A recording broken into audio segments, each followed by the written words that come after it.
To my channel the chemistry unspoken.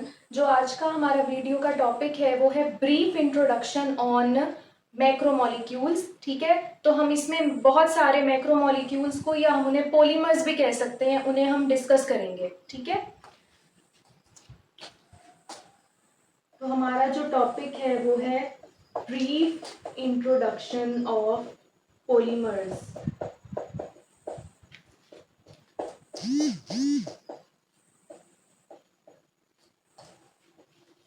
तो सबसे पहले हमारे पास इधर कौन सा पॉलीमर आ जाता है? पॉलीविनाइल क्लोराइड, जिसे हम पीवीसी भी कहते हैं। ठीक है, तो हमारे पास जो पॉलीविनाइल क्लोराइड है वो एक एडिशन पॉलीमर है, क्योंकि ये एडिशन कंडेंसेशन से बना है, एडिशन पॉलीमर है। ठीक है, उसके बाद हमारे पास इसका यूज है कि ये किसमें यूज होता है? ये हमारे पास यूज होता है मैन्युफैक्चर ऑफ पैकिंग मटेरियल्स। ठीक है, पाइप्स, ईटीसी। ठीक है, ये इनमें यूज होता है। तो ये हमारे पास ना पॉलीविनाइल क्लोराइड के बारे में थोड़ा सा इंट्रोडक्शन आ गया। आपके पास ना जो आपकी बुक है उसमें ना पैराग्राफ की फॉर्म में ना ये सारी चीजें लिखी हुई हैं, लेकिन मैंने इसको ना समराइज करके पॉइंट्स की फॉर्म में आपके लिए बनाया है, तो आप इधर से भी इसको समझ सकते हो। ठीक है, तो पॉलीविनाइल क्लोराइड जो है वो किसका पॉलीमर है? वो विनाइल क्लोराइड का पॉलीमर है। ठीक है, विनाइल क्लोराइड से बना है, विनाइल क्लोराइड कॉन्स्टिट्यूएंट से बना है। तो ये हमारे पास ना विनाइल क्लोराइड है। ठीक है, इसको अगर हम एन ले लें तो हमारे पास ना इस तरह का स्ट्रक्चर प्रोड्यूस होता है।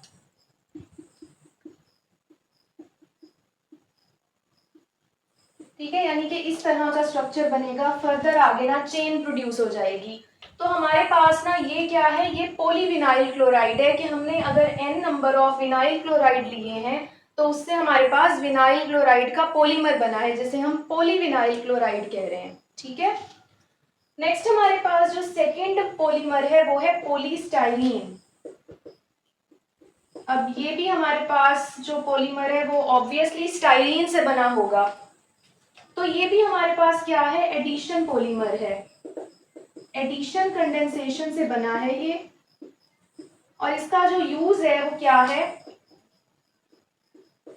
ये क्या करता है? Manufacture of plastic material. ठीक है, जो पैकिंग में यूज होता है ना प्लास्टिक मटेरियल, उसको बनाता है। टॉयज, ठीक है, कॉस्मेटिक बॉटल्स, ईटीसी। ठीक है, तो ये इसका यूज है कि पॉलीस्टाइरीन इसमें यूज होता है। थर्ड हमारे पास जो पॉलीमर है वो आ जाता है पॉलीविनाइल एसीटेट, यानी कि पीवीए। पीवीए हमारे पास जो है ये कौन सा पॉलीमर है? पीवीए भी हमारे पास एक एडिशन पॉलीमर है। ठीक है, तो ये हमारे पास जो है यूज होता है एडहेसिव मटेरियल के तौर पे इन इमल्जन पेंट्स। जो इमल्जन पेंट्स होते हैं ना, इमल्जन पेंट्स कौन से होते हैं? जो कोटिंग मटेरियल में काम आते हैं, ये वो वाले पेंट्स होते हैं। तो उनमें as a adhesive material use होता है, यानी कि हम पेंट्स के अंदर ना एडहेसिव्स डालते हैं ना, ताकि जो पेंट है वो उस सरफेस के ऊपर अटैच हो जाए जिसके ऊपर हमने पेंट किया है।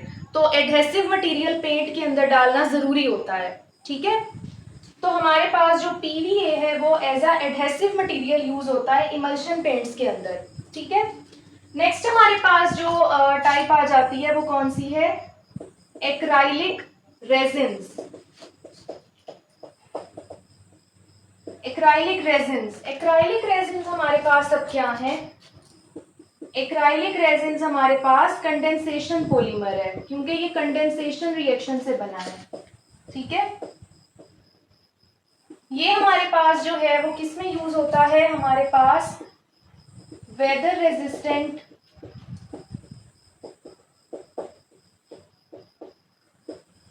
वाटर टैंक्स बनाने में यूज होता है, ठीक है। और भी हमारे पास इसके बहुत सारे यूजेस हैं।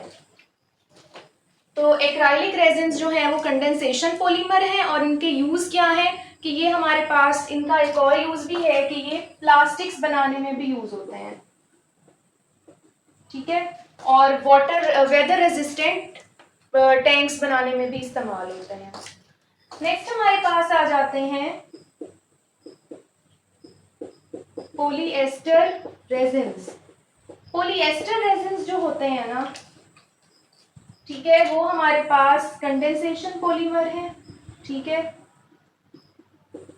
कंडेंसेशन पॉलीमर है।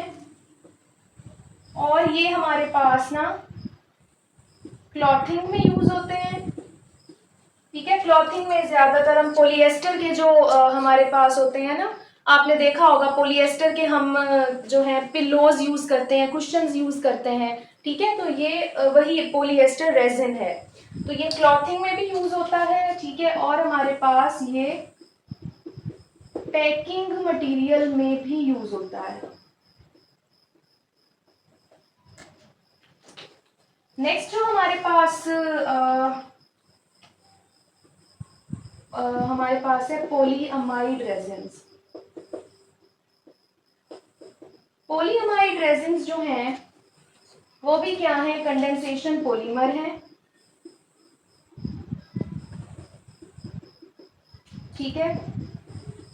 और हमारे पास इसमें सबसे ज्यादा जो यूज होता है वो है नायलॉन। नायलॉन का आपने वर्ड अक्सर सुना होगा, फैब्रिक्स में इस्तेमाल होता है। नायलॉन हमारे पास जो है ना वो किससे बनता है, एडिपिक एसिड को अगर हम हीट कर दें किसके साथ, डाईमिथाइल अमाइन के साथ, डाईमिथाइलिन अमाइन के साथ अगर इसको हीट कर दें तो हमारे पास नायलॉन प्रोड्यूस होता है, ठीक है। और ये as a textile fibre use होता है हमारे पास। टेक्सटाइल फाइबर का क्या मतलब है कि ये क्लोथ्स बनाने में इस्तेमाल होता है, ठीक है, टेक्सटाइल इंडस्ट्री में यूज होता है। अब हमारे पास ना एक लास्ट रह जाता है पॉलीमर,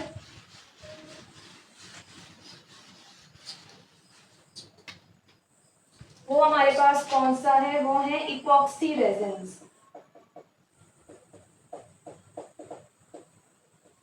इपॉक्सी रेजिन्स भी हमारे पास क्या होते हैं, कंडेंसेशन पॉलीमर होते हैं,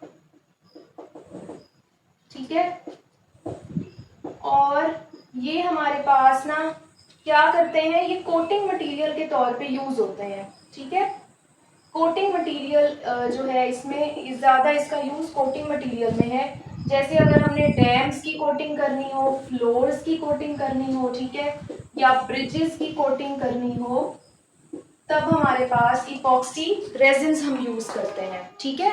तो ये आपके पास ना ब्रीफ इंट्रोडक्शन है किसका, हमारे पास पॉलीमर्स का, आपकी बुक में दिया हुआ है। इसमें सिर्फ आपका जो ये वाला टॉपिक है ना, इसमें सिर्फ आपका ये जो इनकी इंपॉर्टेंस है ना सारे पॉलीमर्स की, वो इम्पोर्टेंट है, और आपने इसमें कुछ भी नहीं करना, ठीक है। तो ये आपके पास ना इंट्रोडक्शन आ गया पॉलीमर्स का। जो नेक्स्ट वीडियो होगी उसमें हम डिटेल में मैक्रोमोलिक्यूल्स को स्टार्ट करेंगे, जैसे कार्बोहाइड्रेट, प्रोटीन, लिपिड्स, ठीक है।